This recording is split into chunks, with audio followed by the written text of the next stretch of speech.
room because you're asking into the room as well. Is that okay?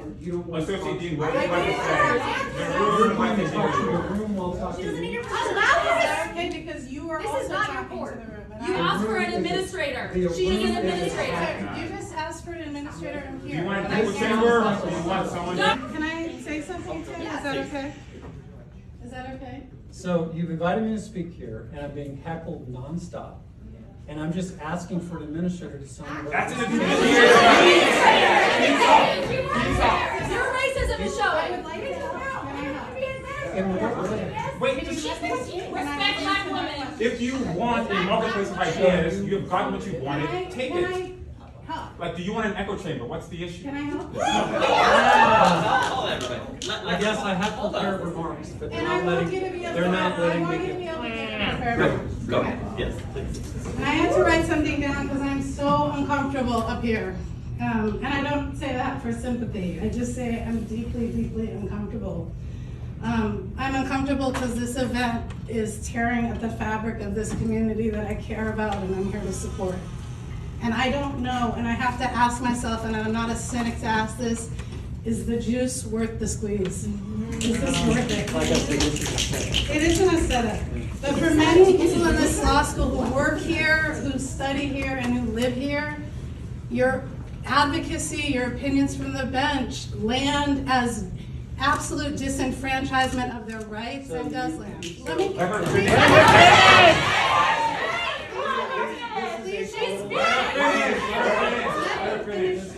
Let me finish. And it impacts directly their people, humans, their families, and their communities. And I'm uncomfortable, and it's uncomfortable to say this to you as a person. It's uncomfortable to say that for many people here, your work has caused harm, has caused harm. And I know that must be uncomfortable to hear. I know that must be. Let me please finish, and I want to give you space to finish your remarks too, Judge Duncan.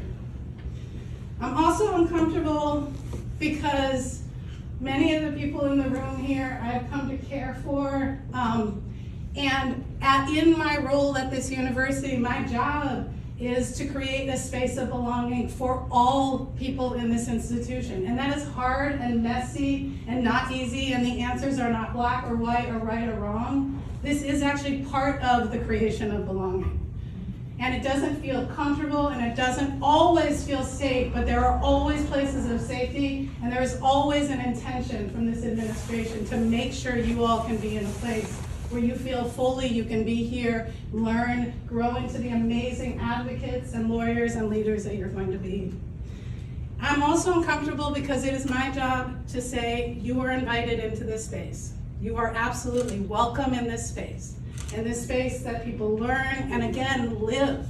I really do wholeheartedly welcome you because me and many people in this administration do absolutely believe in free speech.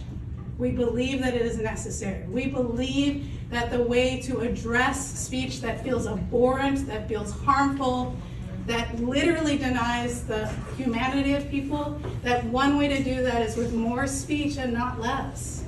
And not to shut you down or censor you or censor the student group that invited you here. That is hard, that is uncomfortable, and that is a policy and a principle that I think is worthy of defending even in this time, And again, I still ask, is the juice worth the squeeze? What does that mean? I mean, is it worth the pain that this causes and the division that it causes? Do you have something so incredible important to say about Twitter and guns and COVID that is worth this impact on the division of these people who have sat next to each other for years, who are going through what is the battle of law school together so that they can go out into the world and be advocates? And this is the division this caused. When I say, is the juice worth the squeeze, that's what I'm asking. Is this worth it? And I hope so, and I'll stay for your remarks to see, because I do want to know your perspective. I am not, in the business of wanting to either shut down speech, because I do know that if they come for this group today, they will come for the group that I am part of tomorrow. I do believe that, and I understand why people feel like the harm is so great that we might need to reconsider those policies. And luckily, they're in a school where they can learn the advocacy skills to advocate for those changes. I hope that you have something to share with us that we can learn from. I hope you can learn too while you're in this learning institution. I hope you can look through the spectacle and the noise to the people holding these signs, the people who are here to learn, the people who, just like you, absolutely are fighting for, working for freedom, just to be free, to be themselves. That is what they are here for. They are here because they feel harmed, not just by your speech. If it was just words, that would be one thing. You have authority and you have power to make decisions that impact the lives of millions. And I hope if you learn anything that you can listen through your partisan lens, the hyper-political lens, and just look and see human beings who are asking you to take care. And like all guests on our campus, we ask that you come with good intentions and respect.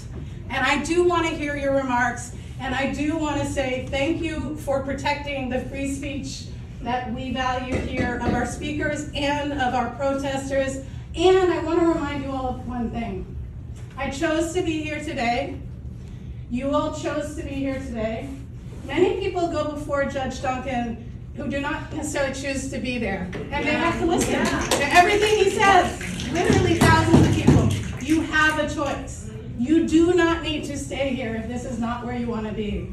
You can stay here if this is where you want to be right now, but make that choice.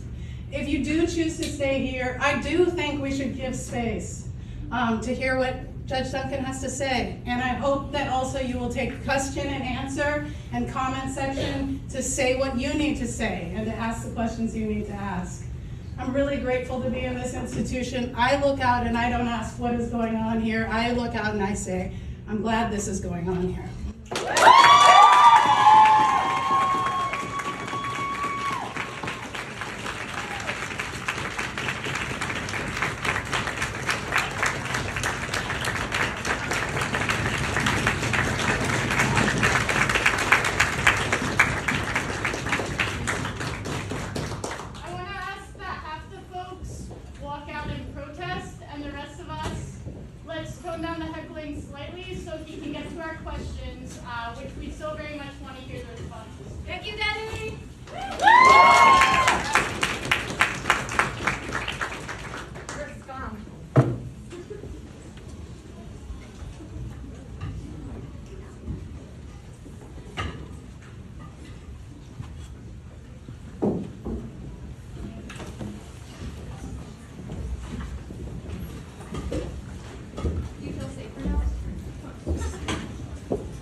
It's upside down. On the front. Like that. It's upside down. It's upside down. So are your views. It's upside down. It's supposed to be upside down? It's supposed to be upside down. You don't respect Dean Steinbach. It's disgusting. It's disgusting. You are an apology. It's disgusting. You're calling her an idiot? The school apologized to Judge Duncan for the heckling, but did not discipline Steinbach at all. Now some students say the school did not go far enough standing up for free speech, and they are demanding Steinbach lose her job. His initial response was not so clean cut. You know, he referred to the students' behavior with an expletive, talking to a reporter, which I thought was great. I love that attitude. He called for mass firings at Stanford.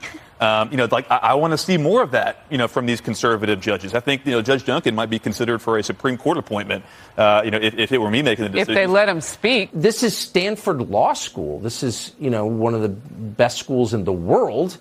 And that dean seemed barely literate to me. And as far as I could tell from the tape, didn't give a single specific example of what offended her about the judge's decisions. It was a series of bumper stickers. Did I miss something? I don't think you missed anything. I think a lot of us who worked very hard to get to Stanford are kind of feeling like suckers right now.